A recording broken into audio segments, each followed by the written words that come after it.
Bonjour à tous, vous le voyez, c'est la dernière grosse épreuve de ce Jumping International de Bordeaux qui se déroule en ce moment même, le Grand Prix Londres-Vore. Bien évidemment, nous allons vous donner les résultats et puis nous allons également faire le bilan de ces 4 belles journées qui se sont déroulées ici au Parc des Expositions de Bordeaux-Lac avec la directrice Sabine. La dernière quotidienne de ce jumping, c'est parti!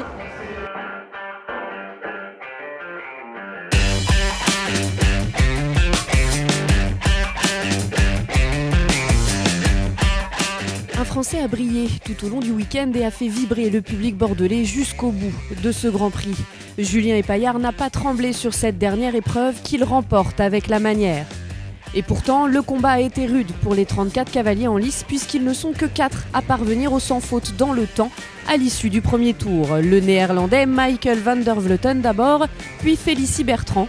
Il faut ensuite attendre les 2 derniers cavaliers à passer pour compléter la liste de barragistes avec Julien Epaillard et Pius Schwitzer. Le parcours dessiné par le chef de piste Jean-François Morand a coûté cher pour tous les autres. La lutte s'annonce donc serrée pour la victoire. Michael van der Vleuten et Dan Abloux s'élancent en premier et terminent à 4 points. Félicie Bertrand aussi. La Française, vainqueur de l'épreuve l'année dernière, ne fait pas mieux. Sur Sultane des Ibis, elle échoue à la 2e place. Julien Epaillard est le dernier tricolore en course. Sur Quilletta, avec qui il a déjà remporté le prix FFE Generali ce week-end, il parvient au sans faute pour aller chercher une 3e victoire lors de ce jumping et sur un concours très relevé.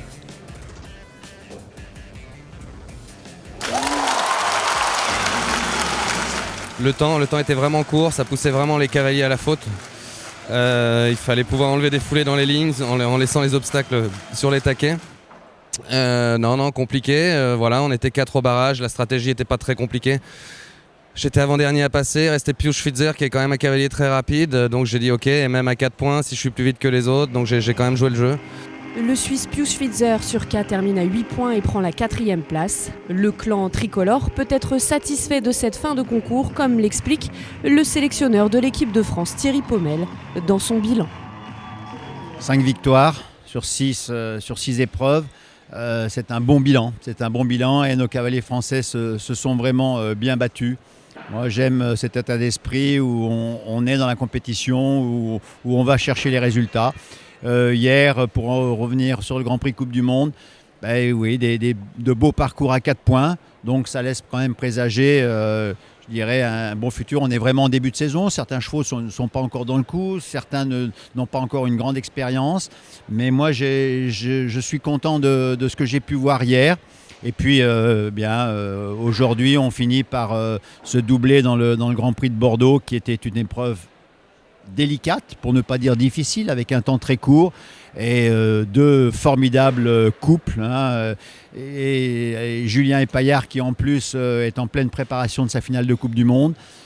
Ça me donne du baume au cœur parce que je connais bien Julien, je connais son état d'esprit et là la préparation me paraît vraiment plus que bonne pour envisager d'aller à Las Vegas. Le Jumping International de Bordeaux touche à sa fin, c'est donc l'heure du bilan et pour en parler je suis avec la directrice Sabine, bonjour. Alors êtes-vous satisfaite de cette édition 2020 ? Un organisateur, une nouvelle fois, complètement comblé par tous les aspects, à commencer par le sport. Nous avons eu hier soir un Grand Prix splendide, la victoire d'un cheval français, presque local si je puis dire, puisque c'est un cheval né en Nouvelle-Aquitaine. Sous la stèle de Steve Gerda. Sous la stèle de Steve Gerda qui reprend son titre de leader mondial du classement des cavaliers. Enfin, un organisateur comblé par le sport. Alors on a parlé de CSO, mais aussi de très belles épreuves effectivement qui se sont déroulées. Une première pour nous avec un match de horseball où les légendes du horseball se sont disputées une équipe qui a tout fait pour gagner mais qui n'y est pas arrivée. Ça fut compliqué. Donc ça c'était une première à nouveau au Jumping de Bordeaux d'accueillir le horseball. Un de vos coups derby qui est toujours un temps très fort avec des tribunes archi-combles, une ambiance toujours de feu pour cette soirée du vendredi. Alors vous le disiez, un public nombreux, surtout en night session sur les gros concours 5 étoiles. Est-ce qu'on peut parler de guichets fermés? Est-ce que vous avez réussi à remplir ces tribunes comme on a pu le faire l'année dernière? Absolument, à guichet fermé vendredi soir, à guichet fermé samedi soir, et nous l'espérons aussi pour cette clôture avec le Grand Prix Land Rover d'être à nouveau à guichet fermé. Alors, ça s'annonce bien. Le teasing en tout cas est plutôt bon quand on entend déjà tout ce qui s'est passé. Puis en effet il en reste encore un petit peu à découvrir sur ce jumping aujourd'hui, ce dimanche. 260 cavaliers, on en avait parlé lors de la première quotidienne, qui sont en lice ici pour faire la compétition, toutes les compétitions professionnelles et amateurs, et un public conquis. Comment on peut envisager faire mieux en 2021 ? Laissez-nous travailler encore un peu. On a encore un peu de temps pour préparer 2021. On y pense déjà, j'imagine. Bien sûr. On y pense dès demain. Dès demain, nous remettons au travail pour effectivement préparer une édition 2021 qui vous réservera ses surprises. Bon, alors on ne va pas tout révéler, on l'a bien compris. Le salon du cheval aussi a encore grandi. Il y a plus de stands que l'année dernière. C'est encore complet. Les travées sont bien remplies également. Le public est encore au rendez-vous. Là aussi, vous êtes satisfaite. Ça répond à vos attentes? Absolument, on n'est pas encore capable effectivement de donner des chiffres bien évidemment bilan, mais nous attendons une fréquentation entre 55 et 60 000 personnes pendant ces 4 jours, et pour notre région, notre grand quart sud-ouest, c'est un très très grand succès. Et donc vous avez gardé aussi quelques recettes qui ont fonctionné l'année dernière, notamment le forum Santé Équine qui s'est déroulé pendant 4 jours. Le salon des étalons, maintenant qu'on ne présente plus, qu'on connaît bien et qui réunit de plus en plus d'éleveurs de renom et de beaux chevaux qui viennent aussi s'exposer auprès du public, de magnifiques étalons qu'on a pu découvrir ici aussi dans la quotidienne. Et puis le job dating aussi qui avait déjà eu lieu l'année dernière. Voilà, c'est aussi important de pouvoir permettre aux passionnés d'équitation les métiers que font aussi l'univers, que fait l'univers de l'équitation ici sur ce salon du cheval. Oui, absolument, ce sont des rendez-vous effectivement qui ont besoin de s'installer et qui rendent effectivement complètement les résultats attendus. Le salon des étalons, comme vous le précisez, effectivement intéresse de plus en plus d'éleveurs qui sont principalement dans le Grand Sud-Ouest des semi-professionnels, mais c'est une cible très intéressante pour les étalonniers. Le forum santé qui se déroule à carton plein pendant 4 journées où effectivement des experts viennent échanger, viennent informer, et le public peut partager de façon très libre, ce qui est une recette, je pense, assez satisfaisante. Voilà, ces éléments et le job dating, vous avez raison, qui vient compléter l'offre, forme effectivement une osmose avec tout l'événement du sport de haut niveau jusqu'à la pratique.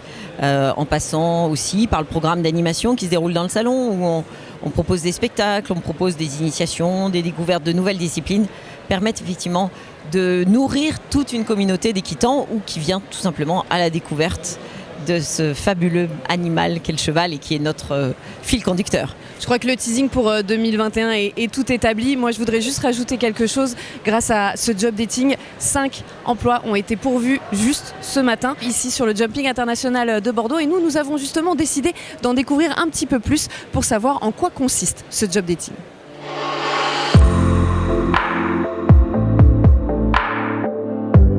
Sébastien, vous êtes présent ici pour accueillir les personnes qui viennent passer des entretiens. On parle de job dating. Expliquez-nous comment ça se passe sur ce jumping. Alors le job dating est donc un événement de rencontre entre candidats et employeurs. Nous avons diffusé des offres à travers notre site internet depuis le mois de décembre. Les candidats se sont inscrits et sont venus passer leur entretien sur le jumping.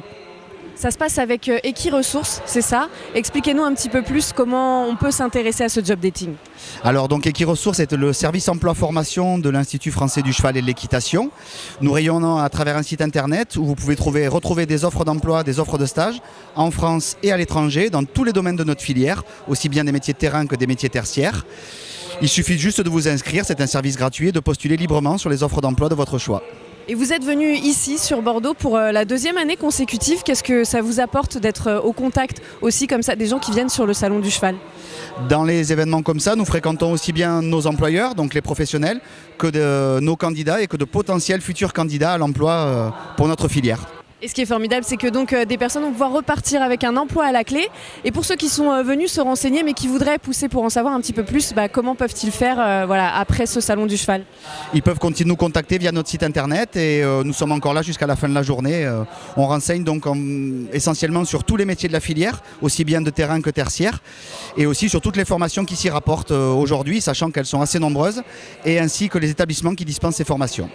Merci beaucoup, on va aller s'intéresser de plus près pour ça et puis n'hésitez pas à toutes les personnes qui regardent cette quotidienne aussi à venir vous intéresser sur Equiresources. Merci beaucoup. Merci à vous.